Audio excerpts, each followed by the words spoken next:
算，还是要结婚的人说了算呢？掌声有请这一对，有请。男嘉宾周先生，31岁，来自河北个体；女嘉宾张女士，22岁，来自河北个体。来，有请两位，有请。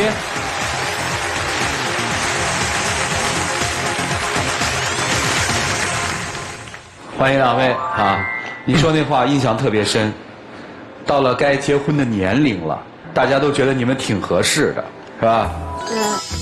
身边的朋友、家里边人都也催着我们结婚，尤其是他们那边。啊，所以我的第一个问题很简单，你觉得合适吗？我也觉得不合适。啊，你是觉得不合适啊？对。好，你觉得合适吗？我觉得前期的话也挺合适。你指这前期前到多久啊？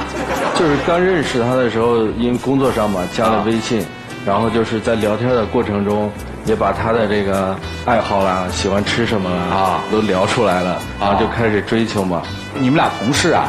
不是，就是在一场活动上嘛。哦，大概一场活动上认识的啊，聊得很好，是这意思吗？那个叫前一个阶段，对吧？这个阶段觉得合适的阶段大概多久啊？1年左右吧，也是近半年出现问题的。你也是觉得现在有点不合适，是吧？对。来，我们听听女生怎么就不合适了呢？以前就是什么事儿他也听我的，现在就是凡是什么事儿都不听我的。然后他也特别斤斤计较，然后大男子主义。变化很大是吗？有哪些变化呢？很简单的吧，就是平时聊天就是一个错别字。我给他发信息，然后他就觉得这个字错了，那个字错了，这个事儿就过不去。比如说是你我他的他，他就觉得男的他就用男的他，女的他就用女的他，别的他就不能用。我说你看得清楚就行了，没有那么多事儿吧。但是他这些细节问题就是过不去。啊，您是做文字工作的？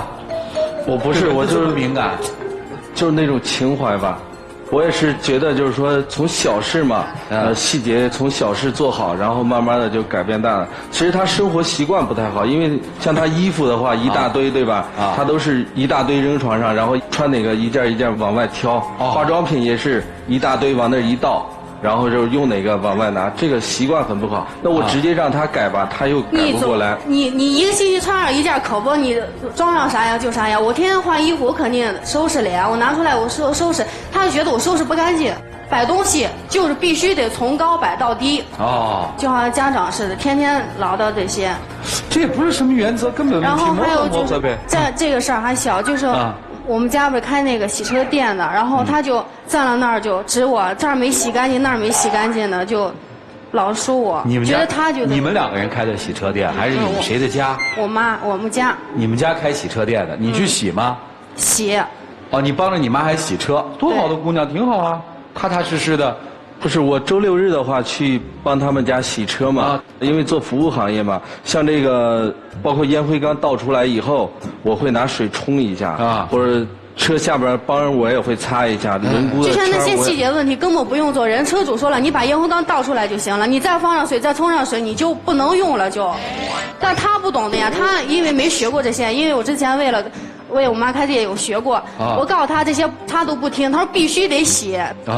不是，比如我洗车，我拿着水枪在那正喷呢，对吧？我还没喷干净呢，这边就说行了，赶紧擦下一辆。那喷的那确实那不是主要为喷为主，那是主要为擦为主。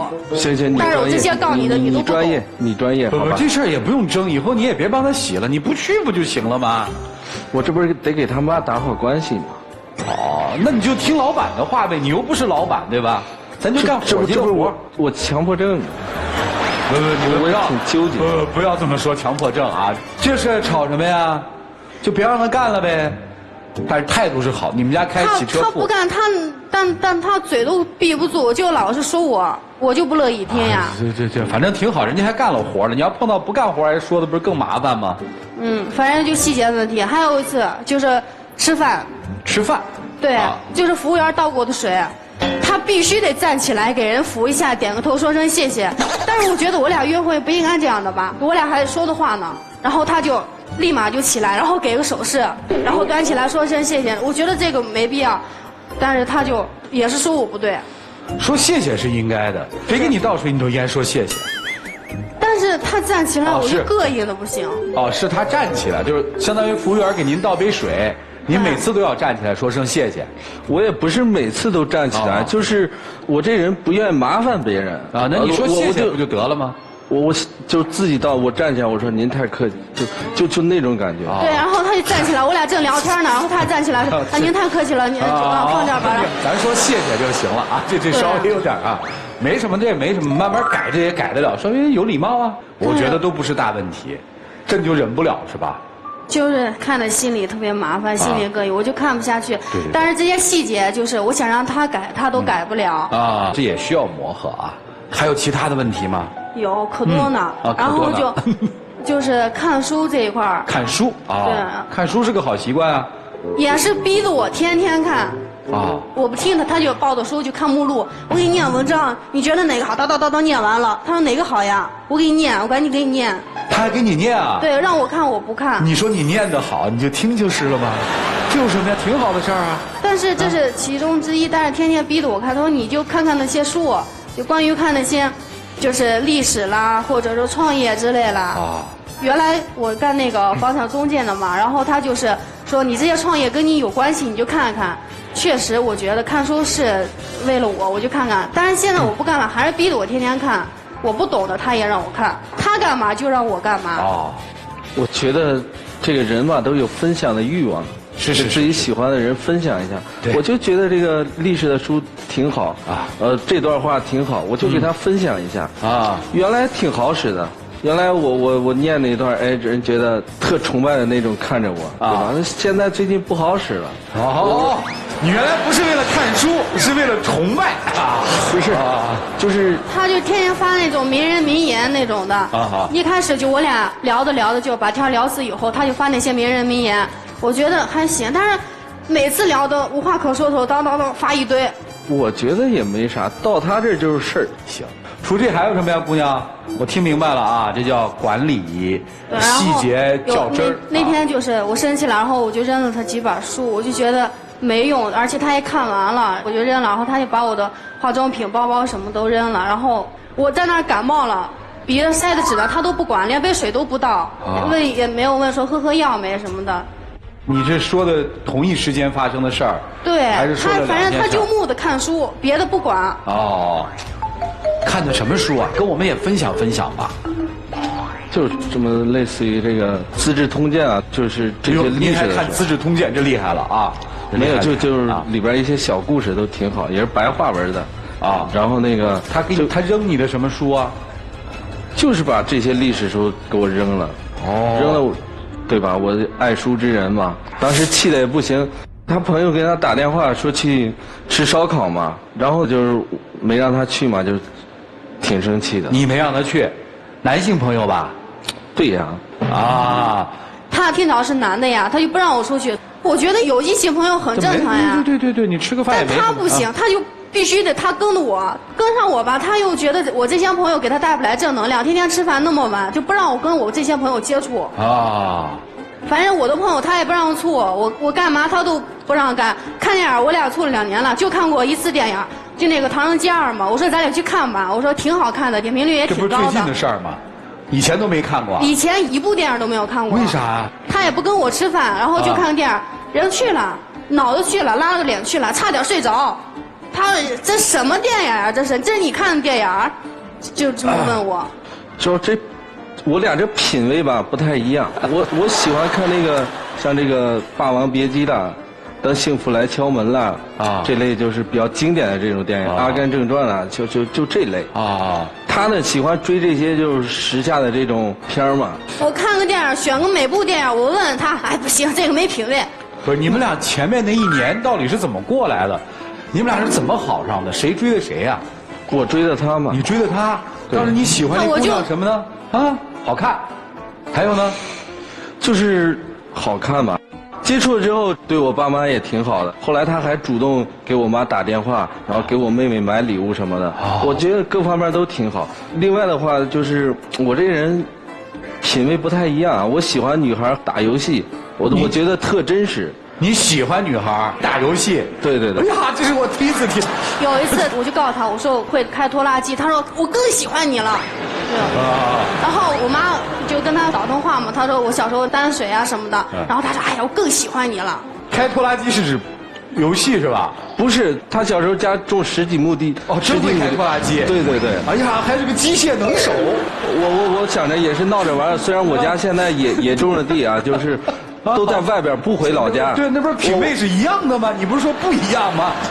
不是，就这方面生活的品味，这不是对一样吗？还有那个发朋友圈，他老爱发那些英文的，然后给我打电话。说是你看一下，我发了一个朋友圈，点评一下，评论一下什么的。我不评论，人就说我那你就看书去吧，那你懂得太少了。啊，我也不是说发一些英文啊，就是有时候的话也发一些技术类的，因为我做人力资源的嘛。哦。有一次我表弟找工作，就是他把简历给我了，我就抛到朋友圈上了。然后是Java工程师，他看不懂啊，他说啊你发那些是啥？我看不懂，他就觉得我在影射他没文化。哦，有一次去他家吃饭，当时咱们不说他了啊，问一个大问题：一个女人会开拖拉机，还对你也不错，对双方的家人都不错，但是这人就不太爱读书，他认为他有他自己的生活乐趣，这种女人行吗？能做你老婆吗？就是现在问题是什么呢？能做你老婆吗？我怕时间长了，你受不了。对，可能会出问题。那就明白了。你当时看中他什么了？我觉得他确实比我年长几岁吧。啊。他也是个暖男，然后懂得确实比我多，咱这个认可。生活方面了或者工作方面了，他指导的我挺多的。啊。我就觉得还挺好，挺靠谱的人，他是你人生的一个导师。挺憨厚。对对对，就是无论大小问题，他都会告我，都会教我。嗯。但是，就是天天逼我看这些书啦，还有就我教的生活圈，他也不融入这种，我觉得确实是个问题。你觉得现在跟他有点格格不入了，是吧？对，我带他干嘛他都不干，他就总觉得我的朋友好像带不来正能量，就不让我去交往。分手你能接受吗？其实来这个节目的话，我也是希望就是说，各位老师给一些建议，看看究竟是哪儿出问题的。其实。我担心的是什么呢？就是说，因为我是本科毕业嘛，他是中专毕业，我喜欢的一些东西啊，包括看书，他都不喜欢。他追求的一些东西的话，我也不喜欢。那么时间长了之后，我怕俩人往不同的方向走，越走越远。啊，不行就是看看怎么办？不行，长痛不如短痛，或者怎么样？啊，这算回答我了。就分手，如果实在不行，分手也是可接受的，是这意思吧？对对。那你来是干嘛呢？其实我也挺珍惜这份感情，毕竟2年了，我也不想分开。哦。我也不知道他能不能改，在家里边天天告他，他都改不了。你希望他改什么呀？就是听我的呗。哦，他要不听你的，你也可以接受分手，是这意思吧？对。啊，行吧，两个人倒是都做好了最坏的打算，但是也是奔着能往一起走来的，对不对？对。啊，好，来一起进入丘比特问卷。你说你的品味是属于那种比较高雅的，是吧？因为我刚才听你说你喜欢看什么《资治通鉴》呐，然后看的电影都是什么《阿甘正传》这样经典类型的大片儿。对，在文化上我属于这类，但是在生活上的话。所以您的对自己的人生的这个品味的分类还挺详细的。生活是一个品味的要求，然后在艺术的造诣上，或者说在工作的这个发展上，是另外一种品味的要求，对吧？对对。所以它只符合了你生活上的品味，但不符合你工作和艺术造诣上的品味的要求，对吗？你总结的太到位了，确实就是这么回事。你生活的好累啊，人无完人。那你的意思就是你们两个人现在最主要的矛盾在于品味不同。对，我怕。可是其实有一种说法也说啊，两个品味不相同的人在一起正好互补。我也见过有很多生活几十年的夫妻，男的就喜欢喝茶，女的就喜欢喝咖啡，可是两个人依然生活得非常幸福美满。女人去买咖啡的时候会记得帮自己的丈夫带最好的茶，男人出去买茶的时候也会记得帮自己的妻子去买最好的咖啡豆。这就是感情当中最重要的一点，学会理解和让步包容，不要总觉得自己高人一等，贬低对方。如果你在这段感情当中总觉得我比你优秀，有一种高高在上的感觉，永远都是俯视对方，看到对方的缺点，看不到对方的优点的话，那你们这份爱即将消耗殆尽。要学会欣赏，而不是干涉。如果你们能把这个问题想明白的话，我相信你们的感情是可以继续的。但是如果只想到自己，只想让对方变成自己心中那个完美的人的话，那可能你们的感情就止步于此了。好吧，祝你们幸福，谢谢。两个幸福的人在一起，绝不是因为他们仅仅是因为有共同的爱好、共同的品味，甚至于共同的一些习惯而在一起。相反，很多经历完全不一样、性格完全不一样的人在一起很幸福。为什么？所以骨子里面，其实你们并不是所谓的兴趣不同、没有共同的话题，不是。你们曾经有过，1年多曾经有，但为什么现在不行了？最核心点就是你骨子里有点看不起女孩。为什么你随意的发一篇朋友圈的英文，女孩就会影射到说你是不是在说我文化低？这里面一定有很多的小事在铺垫，使她有这种敏感。而问题的关键点在于，你在不在乎她，你认不认可她。她的年龄比你小，她的学历比你低，她的一些见解或者为人处事的方式可能不如你成熟，而你也喜欢她的一些其他的一些兴趣，打游戏呀，开拖拉机呀，对。但你到底认可不认可这个人？如果说你认可她的一些幼稚，那你会爱她的。你的有些出发点是好的，比如说对知识重要性的这种认知，以及你的一些看法，他的幼稚看法，你想让他去不要走自己曾经走过的弯路，吃一些你吃过的亏，这都是好的。但是做法是不可取的。你这种做法高高在上，造成了一种你们情侣之间不能正常的交流。他的需求你没有捕捉到，你完全是一种严师的这种态度去跟他相处，他不爱听啊。情侣之间一定要是平等的沟通，好好的交流，好不好？把心态放下来，就这样。谢谢徐总。周先生您好，您是一个拧巴的人，你想要找一个打游戏会开拖拉机的女生，喜欢读《资治通鉴》，容易吗？不好找吧？您想找一个长成这样亭亭玉立的一个女孩啊，最好还有林徽因的才华，张爱玲的文采，完美，对吧？但这样的女生，您遇得到吗？找到这样的一个女孩，但是相处久了以后呢，你又觉得，哎，她好像少一点什么，新鲜感过了之后，你希望去改造她，你会觉得你管得太宽了吗？太累了吗？衣服到底怎么叠，那是人家女孩子自己的事情。你刚才说，哎呀，好像我一说她什么，就像瞧不起她，觉得她没文化似的，你就是这样觉得的。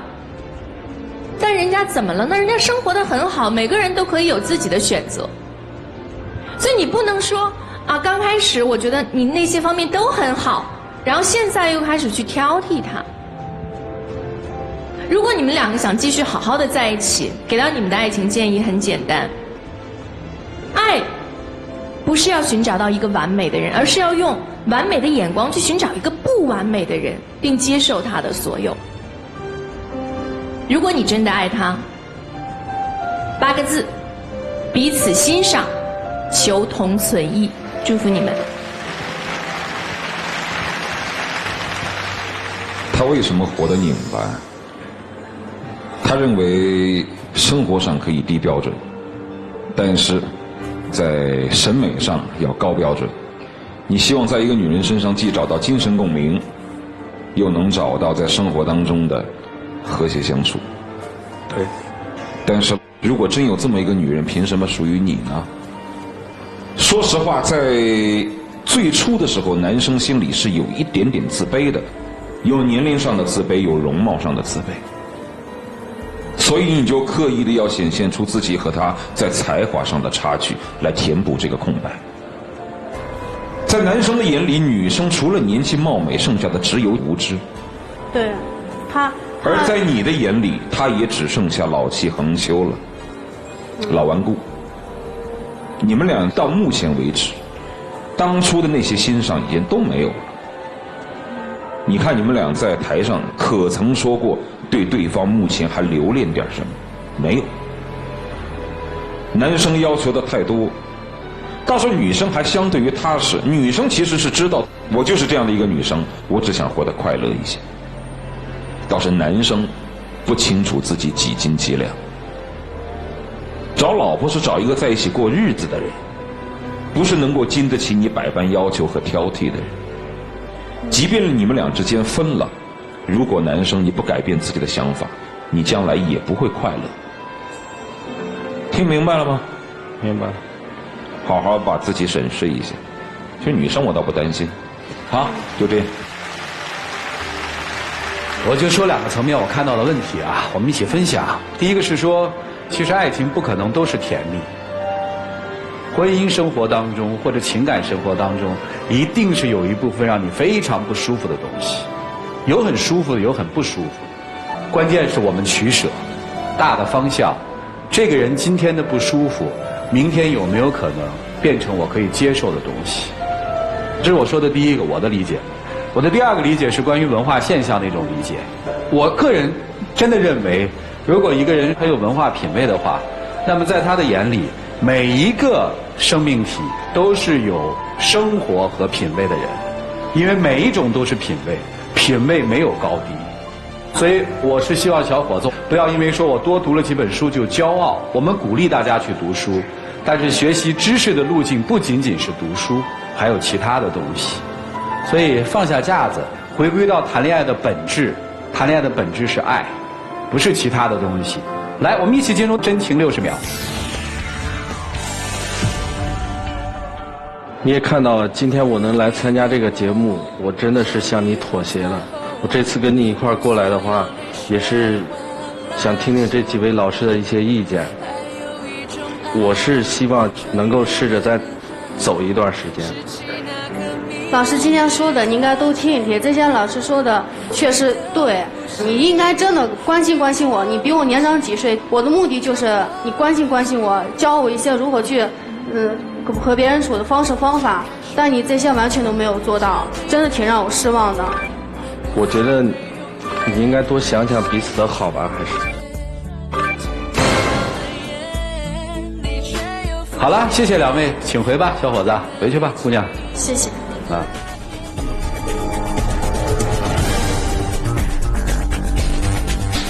请关门。看看这一对自己的选择，请开门。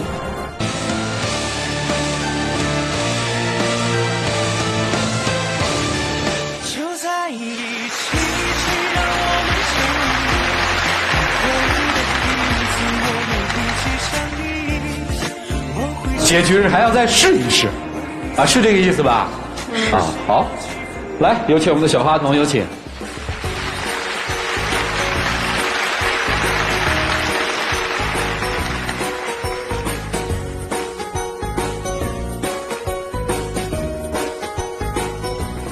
好了，来吧，我们见证属于这对情侣的浪漫时刻，各位请见证。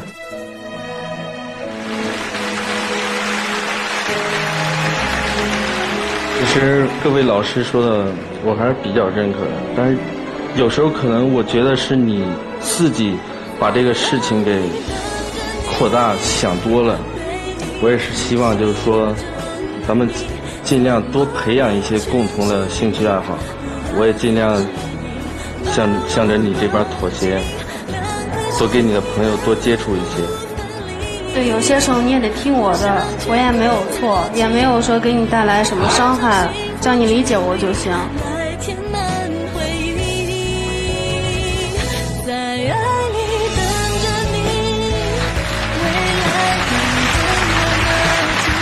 来，谢谢2位啊，祝你们快乐，请回啊。